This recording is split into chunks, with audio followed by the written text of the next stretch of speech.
Welcome to the Tweed Valley Guided Ride Series, where we're going to be taking an inside look at the trails to help prepare you for what's out here, so you can come and make a trip here yourselves. Unbelievable. That's so good. Alright, flat out and flat white. I'll sneak you off this line. Strava hunters will be after me. So for this mini series, we're joined by Tweed Valley local Gordy. I'm aiming for a dry pants day today.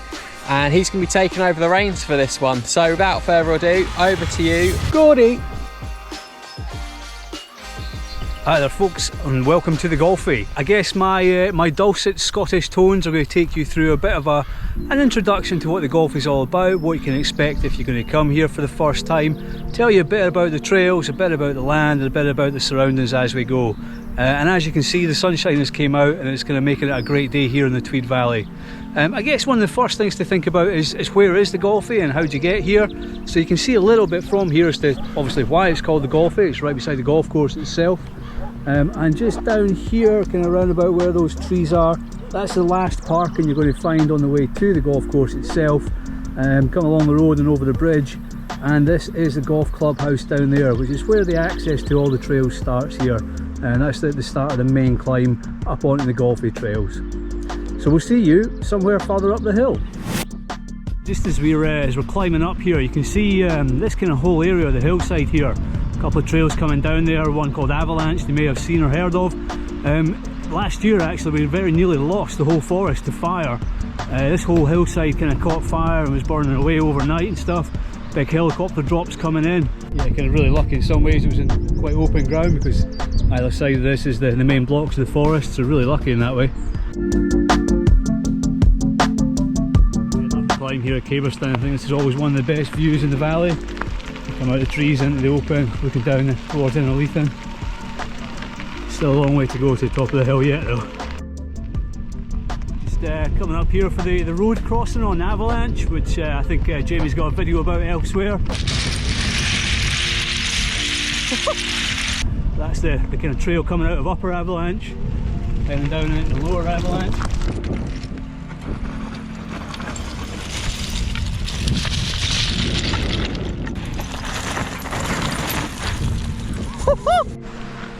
Hey, so this is near the top of the main kind of sort of fire road climb before we kind of start climbing up to the reservoir and the upper trails and the upper hill. Worth just kind of having a look there behind me. You can see the start of a trail called Flat White just in front of me here. Kind of one of the more famous trails at the Golfie. It's been around for a few years. Kind of much more of a flow trail than a lot of the stuff you see round about the Tweed Valley. And hopefully kind of over on the other side of the hill there in the open, you can see the Upper Avalanche trail that we were talking about earlier on as we pass. Near the top of the road climb and your way up to the reservoir there, you can come across this little kind of spring coming straight out the side of the hill pretty much. You can see by the well-worn path to it, a lot of people are using this to fill up bottles, and it's going to definitely welcome on a real hot sunny day.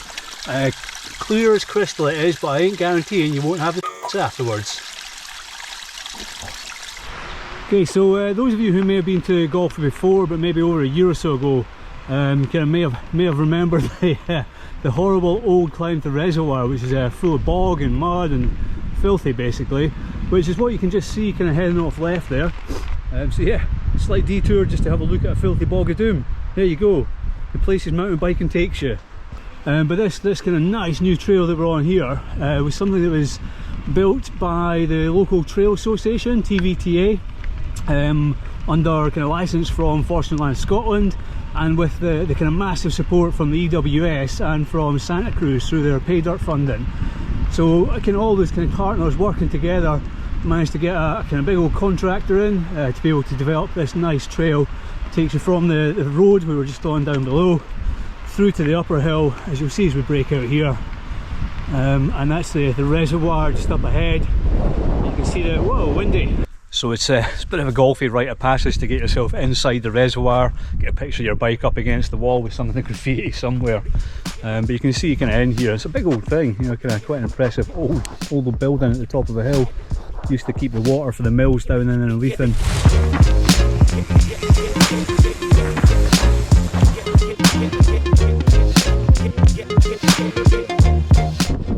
Okay, so we're on the upper hill now. You can the background. It's pretty damn windy, so hopefully you can hear this. But you can see the main kind of climb heading up behind me, and what you'll see early on is that there's a junction here, heading right, used to take you to two amazing trails called Boner and Waterworld, but unfortunately Storm Arwen, which we'll chat about a couple of times today actually, has properly nailed those. So yeah, still closed for the foreseeable future, Waterworld and Boner unfortunately, but plenty more to do. Follow that trail and you'll find plenty of good stuff up there. We've made it to top of Priest Hope Hill, which is the highest point in the Golfie Trail network, and the trails that start here are known locally as the Wolves, because they all have something to do with wolves in the trail name. So that's what we're going to do. We're going to get sorted, get ready to go, and then head down one of the Wolves. Okay, so lots of different trails in amongst this area. Seen a lot of use over the years, but also seen a lot of love over the years, so still in good condition going forward. Bit of a hard luck story, I guess, in that parts of it were lost to harvesting, and then there was issues with the storm back in November.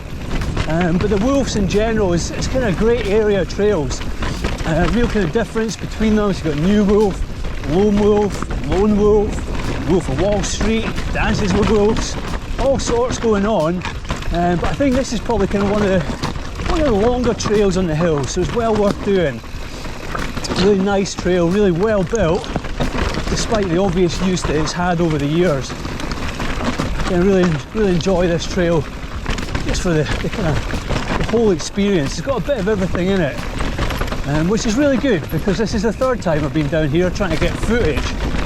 First time the GoPro was in the wrong position, second time the battery decided to turn off after 22 seconds.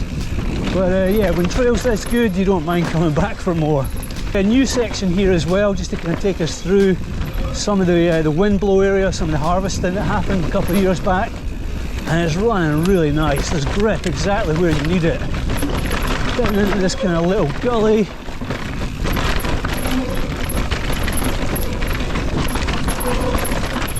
Couple of tight corners down the bottom of that. Yeah, running so well at the moment. And as we kind of come down towards the bottom of this trail here, all the wolves feed together, so no matter what trail you start on, they all feed down into this kind of bottom section. Hey, so this is just dropping out the bottom of New Wolf into the open section. You can see behind me some of the kind of harvesting work that was done a couple of years back. So the old trail actually used to be up behind me, but everything's been diverted down the bottom here. But as you can see to my other side there as well, definitely a lot of storm damage from Arwen back at the end of November. There's very much been the story around here. There's been a lot of trees down, a lot of trails closed, but a lot of work is going on to get things back open, up and running again. And in many ways actually this kind of next bit of trail coming down here, it's probably nicer than it used to be. Oh, cheeky lines!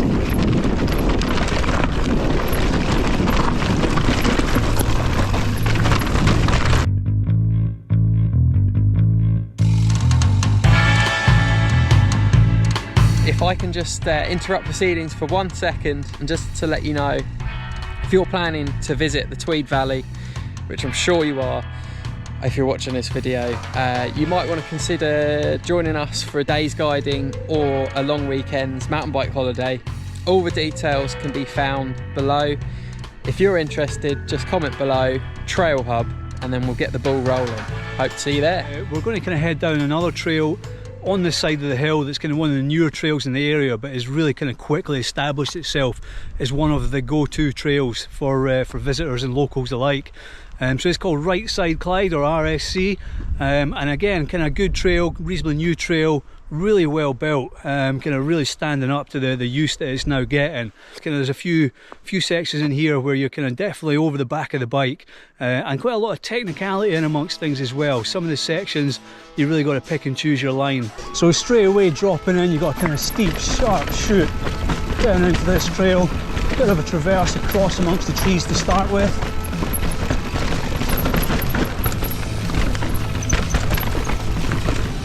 Yeah, fairly rough and rooty from the word go.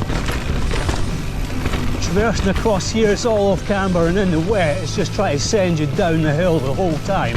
So fighting to stay high, and then you're into the main trail itself. So some fantastic catch berms just to kind of allow you to keep your speed when it seems really improbable you're going to get down round some of these corners, you really can't let off the brakes and let the bike go. Really well built, these berms have got you all the way.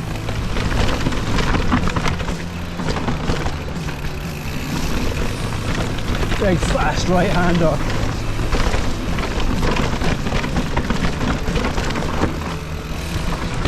Fantastic tight Nadgery biking in amongst there. Bit of a drop through. It starts to get a bit rockier as you drop down the hill. There's definitely kind of some sharp rocks kicking around here. You wouldn't be the first one to tear a tyre on it.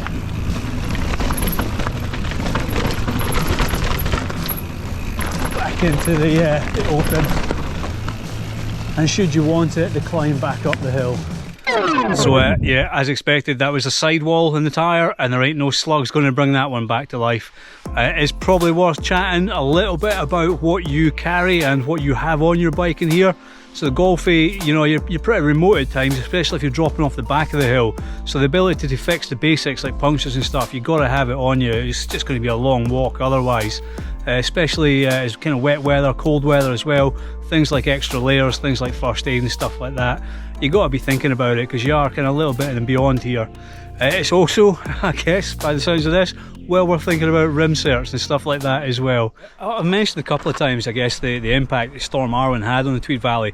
And there's an area that we're at just now in the climb back up from Big Baw that really kind of sort of brings it home how much devastation was caused to some parts of the forest, not just here in the Tweed Valley but across the kind of east and the northeast of Scotland.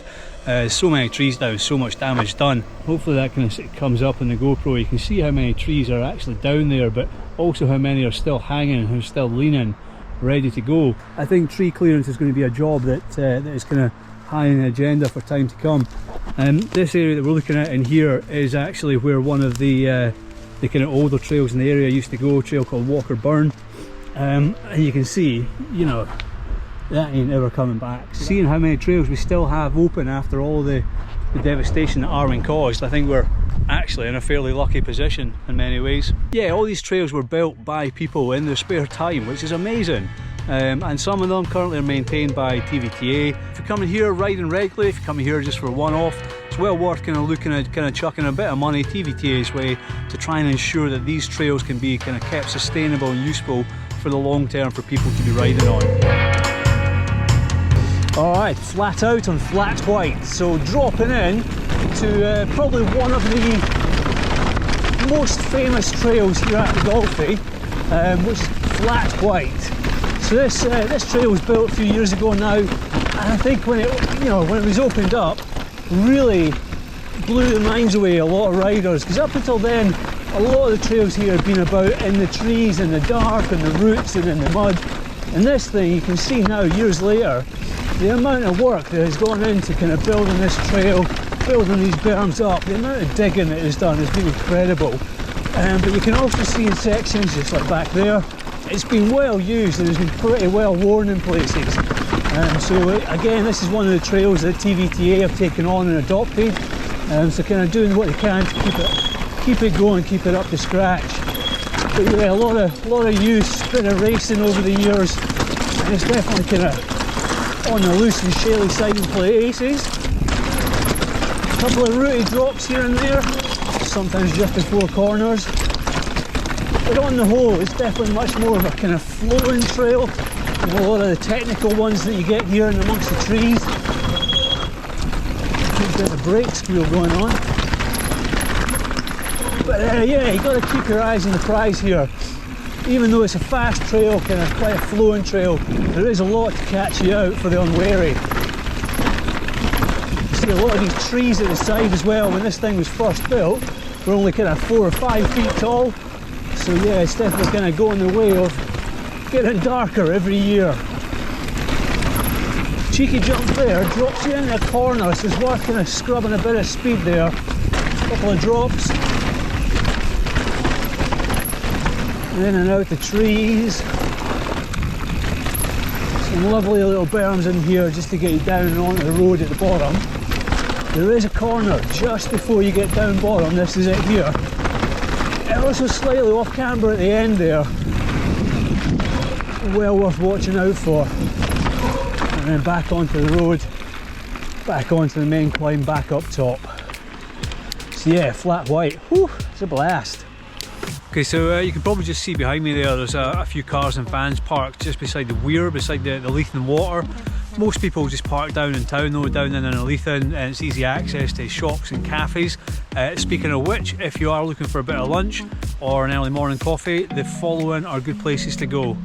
Number 1 cafe, great coffees, vegetarian, vegan food, just on the high street near the co-op. Square Arms on Square Road on the way to Uplift Land. Great food, nice beers, good after post-ride nutrition. Lulu Bell's Cafe, also on the high street, dog friendly and kind of more seating, so if it's a wet weather day, you're more likely to get indoors here. Yeah, Karen View Hotel in Satutare, a bit more upmarket, a bit quieter, but really nice food, cracking afternoon teas. There's also the Cablerston Cafe, if you're dropping down the trails that take you towards Walkerburn as well. It's a nice little cafe there, great cakes. So I'd just like to add that the Enduro World Series is returning to Tweed Valley again, and that's just a testament to the trails themselves. And these are trails that you can ride yourself. So I'll see you over in the next video where we're going to document some of those bad boys.